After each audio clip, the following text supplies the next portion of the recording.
ఆంధ్రప్రదేశ్ రాష్ట్రానికి సంబంధించి సుమారుగా 1,30,000 మెట్రిక్ టన్నులకి కేంద్రం ఆల్రెడీ శాంక్షన్ చేయడం జరిగింది. 1,30,000 మెట్రిక్ టన్నులు కేంద్రం శాంక్షన్ చేయడం జరిగింది. కానీ రాష్ట్రానికి పంపించింది 50,000 మెట్రిక్ టన్నులు మాత్రమే ఏపీ రాష్ట్ర ప్రభుత్వానికి పంపించింది. అంటే ఇంకా 80,000 మెట్రిక్ టన్నులు ఈరోజు ఏపీలో లోటు, అంటే ఏదైతే యూరియా లోటు అనేది 80,000 మెట్రిక్ టన్నులు లోటు ఉండడం వల్ల చాలా, అంటే 50% పైగా లోటు ఉందని మనం చెప్పుకోవచ్చు.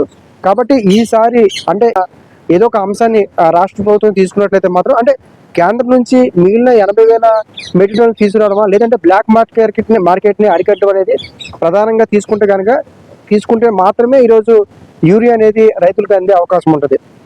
అదేవిధంగా అందరికీ నమస్కారం, నేను మీ ఆడా నారాజు. ఈరోజు చూస్తే తెలంగాణలో కావచ్చు, ఏపీలో కావచ్చు, ప్రస్తుతానికి యూరియా కొరత అయితే చాలా తీవ్రంగా ఉందని మనం చెప్పుకోవచ్చు. అయితే యూరియా కొరత అనేది ప్రధానమైన కారణం ఏంటంటే, కేంద్రం నుంచి రావాల్సిన, ఏదైతే రాష్ట్రాలకు రావాల్సిన యూరియా ఏదైతే ఉందో అది ఈసారి చాలా తక్కువ రావడం వలన ఈసారి యూరియా కొరత అనేది తెలుగు రాష్ట్రాల్లో చాలా ఎక్కువగా ఈ యూరియా కొరత రావడం జరిగింది. అయితే ఈ యూరియా కొరత వల్ల చాలా బ్లాక్ మార్కెట్లో చాలా ఎక్కువ రేట్లకి అమ్మడం, రైతులు చాలా ఇబ్బందులు పడుతున్నారు. ఆ రైతులకు కొంతమందికి యూరియా కూడా దొరకలేని పరిస్థితులు ఏర్పడ్డాయి. ఎందుకంటే ఇప్పుడు ఖరీఫ్ సీజన్ కాబట్టి ఖచ్చితంగా యూరియా అనేది ఈ టైంకి అందాల్సిన అవసరం ఉంది. కానీ ఈ టైంకి అందకపోవడం అదేవిధంగా ఇంకా దాని మీద అంటే ఖచ్చితంగా ఏదైతే సరఫరా కూడా సరిగ్గా లేకపోవడం కూడా ఈ యొక్క యూరియాకి ప్రధానమైన కారణంగా మనం చెప్పుకోవచ్చు.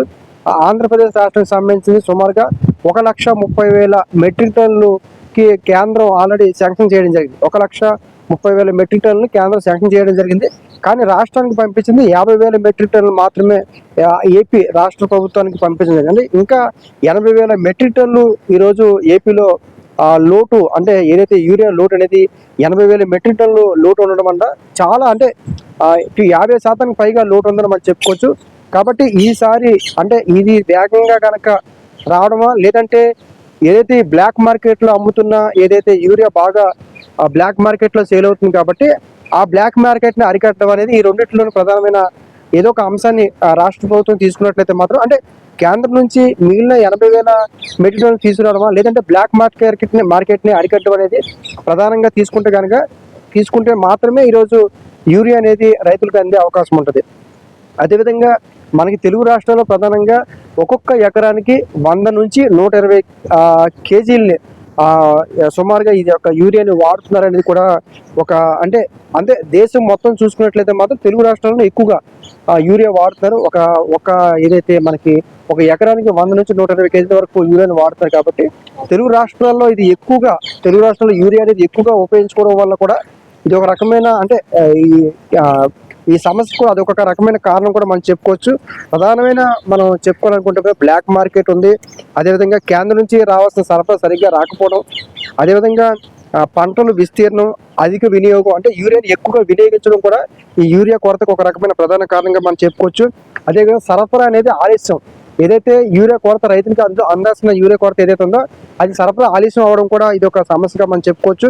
రైతులకి వేరే, అంటే ప్రత్యామ్నాయం, అంటే ఏదైతే మనకి కృత్రిమంగా తయారు చేసే ఎరువును కూడా వాడాలని చెప్పి ప్రభుత్వాలు కొన్ని పథకాలు ఇవ్వడం, లేకపోతే కొన్ని వెసులుబాట్లు కల్పించడం, వాటిలో అవగాహన కల్పించడం, ఇవన్నీ చేస్తున్నారు. కానీ రైతులకి ఈ యొక్క కృత్రిమ ఎరువుని తయారు చేసుకునే యూరియాని తయారు చేసుకునే ఆ రకమైన, అంటే వాళ్ళకి ఆ రకమైన ఎడ్యుకేట్ అవ్వకపోవడం వల్ల కూడా కేవలం ఇదే యూరియా మీద కూడా రైతులు ఆధారపడి ఉండడం కూడా ఇది ఒక ప్రధాన కారణంగా మనం చెప్పుకోవచ్చు.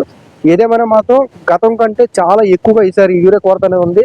అందులోని ఏపీలో 80,000 మెట్రిక్ టన్నులు యూరియా కొరత ఉండడం అనేది చాలా, అంటే రైతులకు ఇబ్బందికరమైన పరిస్థితులు వచ్చే అవకాశం ఉంటుంది. ప్రధానంగా బ్లాక్ మార్కెట్ని అరికట్టాలని చెప్పి రైతు సంఘాల నాయకులు ప్రధానంగా విజ్ఞప్తి చేస్తారు. కాబట్టి ప్రభుత్వం ఈ యొక్క యూరియా బ్లాక్ మార్కెట్ని వెంటనే అరికట్టాలని చెప్పి రైతు సంఘాలు, ఎవరైతే రైతులు వీళ్ళంతా కూడా ప్రభుత్వానికి విజ్ఞప్తి చేస్తారు. Thank you.